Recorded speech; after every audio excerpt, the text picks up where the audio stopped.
작년부터 미 육군이 6.8mm 신형 소총과 분대 지원하기 M7과 M250이 일선 부대에 지급되기 시작했습니다. 그런데 지급된 지 얼마나 됐다고 벌써부터 이런저런 불만들을 하고 있다고 합니다. 도대체 어떤 상황인지 바로 알아보죠. 그 전에 구독과 좋아요, 알림 설정으로 리얼 웨폰을 응원해주세요.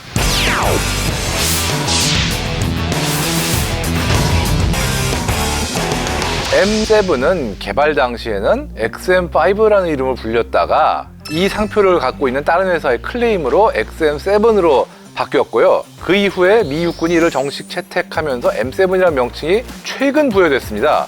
보통 미국의 제식 명칭은 시험 단계에서 X를 붙이고 정식으로 확정되면 그때부터 M 번호를 남기는데 어쨌든 이게 그 상표권 분쟁 이런저런 이유로 해서 M5가 되지 못하고 M7이 된 케이스입니다. 아직 전면 배치 단계 아니지만 M7과 M250은 곧 전투부대 전반으로 확대가 될 예정입니다. 문제는 무게부터 시작되는데요. 총기도 총기지만 탄약 무게 증가로 인한 휴대량의 감소가 특히 핵심 불만으로 지목되고 있습니다. M4A1의 경우는 30발 탄창 7개, 총 210발이 기본 휴대가 되고 있는데 M7은 20발 탄창 7개로 총 140발. 근데 같은 수량의 탄창을 들고 다녀도 이렇게 보면 탄약의 수는 약 33%가 줄어든 셈이죠. 실제로 한 미군 장교는 훈련 중에 한 소대가 10분 만에 탄약을 거의 다 소진했고 15분이 지나자 제압 사격을 하는 건 사실상 불가능해졌다 이렇게 증언했습니다. 심지어 무전병, 의무병 그리고 소대 지휘부의 예비 탄약까지 다 가져다 써도 부족했을 정도였다고 하죠. 물론 반론도 있습니다. M7은 기존의 5.56mm보다 멀리서부터 정확하게 사격하는 것을 전제로 설계한 무기이기 때문에 적은 약의 탄약으로도 효과를 기대할 수 있다 이런 주장이죠. 조준도 예전같이 일반 조준경이 아니라 사격 컴퓨터 안에 사격 통제 장치를 쓰기 때문에 이런 걸 잘 활용해서 탄약의 소모량을 더 적게 유지해야 된다 이런 거죠. 하지만 실전에서는 이런 이론적인 개념이 그대로 적용되기 어렵고 또 무게 문제 역시 여전히 남아있는 상황이긴 합니다. M7은 단순히 신형 소총이 아니라 탄약부터 조준 장비, 사격 개념까지 통째로 바뀐 시스템이기 때문에 앞으로도 시행착오가 불가피한 상황인데요. 여기에 약실 압력이 높은 6.8mm 탄의 특성상 총열 수명이 좀 심하게 짧아질 수 있는 거 아니냐 이런 지적도 있습니다. 실제로 미 101 공수사단 소속의 한 중대에서 2,000발 정도 사격한 M7 23정을 점검했더니 강선 마모가 확인됐다는 보고도 있었죠. 미 육군의 기준은 5,000발, 제조사는 1만 발의 총열 수명을 주장하지만 현장 체감은 좀 다른 것 같습니다. 그런가 하면 소총 부품들의 내구성 문제도 거론됩니다. 장전 손잡이, 탄창 멈치, 소음기 고정부 등에서 파손이 발생하거나 조작상의 불편을 초래한다는 지적이 있었고 필수 구성품인 XM157 사통장치 역시 72시간 연속 임무 수행 중에 정상적으로 작동이 지속될 이런 확률이 낮다 이런 평가도 나왔습니다. 반면 분대 지원하기인 M250은 비교적 긍정적인 반응을 얻고 있는데요. 기존의 M249와 무게는 비슷하면서도 사거리와 위력이 크게 향상됐기 때문이죠. 다만 탄약의 무게 증가에 따른 부담은 공통적으로 지적되고 있습니다. 이처럼 M7과 6.8mm 탄에 대한 현장 반응은 엇갈리고 있으나 전문가들 중에는 지금의 상황을 초기 시행착오니까 앞으로 나아지지 않겠느냐 이렇게 보고 있는 사람들도 꽤 있고 뭐 그렇지 않은 사람도 있고 하여간 좀 갑론을박이 있는 상황입니다. 그러나 미국의 동맹국들 특히 나토 회원국들은 6.8mm 탄의 도입에 다소 회의적인 입장이거든요. 때문에 탄이 도입되더라 쳐도 한동안 5.56mm와 병행 사용될 가능성이 높습니다.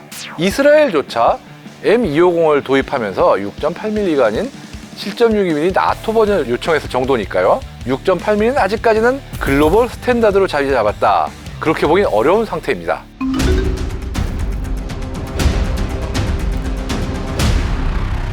지켜봐야겠지만 나토 동맹국뿐 아니라 미국 내부에서도 우려의 목소리가 나오고 있긴 합니다. 미군이 6.8mm 탄을 도입하게 된 배경에는 아프가니스탄 전쟁이 있었는데요. 일단 아프가니스탄 전쟁에서는 방탄복을 착용하는 경우도 예전보다 많았고 그러다 보니까 5.56mm 탄의 관통력 부족이나 사거리 부족 이런 문제가 한계로 드러난 거죠. 이러한 교전 경험으로 미군은 더 강력한 화력의 탄을 찾기 시작했습니다. 그중 하나가 7.62mm 탄이었는데 7.62mm는 상대적으로 강력하고 사거리가 길지만 아무래도 좀 오래전에 개발된 탄이기 때문에 미군이 요구하는 사거리나 관통력 등 성능을 충족시키지 못한다는 결론이 나왔고 그 때문에 결국 미군은 이 문제를 해결하기 위해서 7.62mm 나토탄을 쓴 소총 대신에 새로운 탄을 개발하기로 하고 6.8mm 탄을 개발해서 도입하게 됐습니다. 6.8mm는 5.56mm보다 훨씬 무겁고 7.62mm보다는 약간 가벼운 정도. 한마디로 얘기해서 7.62mm에 상당히 가까운 탄이에요. 이 반동도 만만치 않습니다. 유효 사거리는 600m에서 700m 이상, 어떻게 보면 더 길 수도 있는 굉장히 그런 강력한 탄이고요. 관통력은 일반적인 7.62mm 나토 탄보다 더 강하다, 이렇게 지금 얘기되고 있습니다. 그런데 문제는 나토는 5.56mm와 7.62mm 두 종을 표준화해서 무기 및 탄약의 보급망을 통일해 왔잖아요. 그런 상황에서 미국이 독자적으로 6.8mm 체계로 전환하자 혼선과 갈등이 발생하고 있는 겁니다.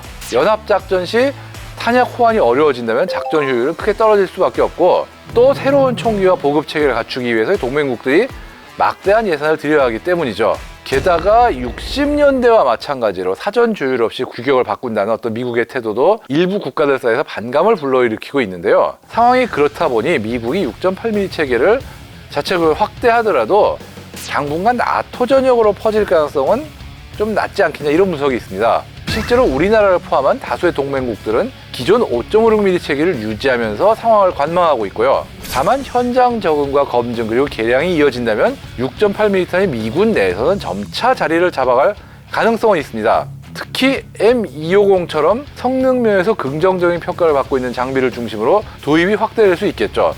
하지만 국제 표준으로 자리 잡기는 아직 갈 길이 좀 멀어 보입니다. M7은 새로운 탄약과 사통 장치를 함께 채택한 만큼 기술적 완성도와 실전에서의 신뢰성이라는 두 과제를 동시에 안고 있는데요. 탄약의 효율, 총열 수명, 장비 내구성, 중량 같은 여러 요소들이 앞으로 어떻게 다듬어질지가 관건입니다. 시간이 흐르며 문제점이 개선되고 운영 경험이 쌓이면 M7과 M250 모두 전장에서 자리를 잡을 수 있을 거라는 전망도 있지만 그 반대도 있습니다. 이신영 소총이 현대전의 새 기준이 될 수 있을지, 아니면 실험에 그친 그런 무기로 남아버릴지, 그거는 앞으로 이어질 실전 부대에서의 운영 속에서 드러날 것 같습니다.